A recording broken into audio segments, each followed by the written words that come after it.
আমার কর্মীদেরকে বলে 12 তারিখ থেকে না, আপনারা 13 তারিখ থেকেও আগামী 5 বছর জনগণের পা ধরে থাকবেন।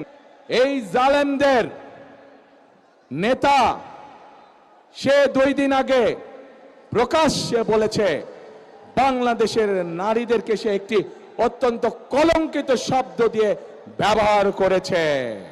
এই যে মঞ্চের সামনে আমার এখানে কিছু মানুষ বসে আছেন, এই মানুষগুলো গুম, খুন, জুলাই আন্দোলনে যে শহীদ হয়েছে সেই পরিবারের সদস্যবৃন্দ।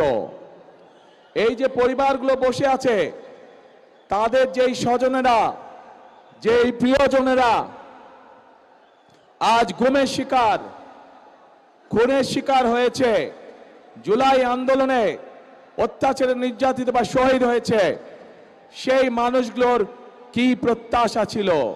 সেই মানুষগুলোর প্রত্যাশা ছিল এই বাংলাদেশে, বাংলাদেশের মানুষ তাদের যে অধিকার, যেই অধিকারকে বিগত 16 বছর ধরে ছিনিয়ে নেওয়া হয়েছিল, ভোটের অধিকার, কথা বলার অধিকার,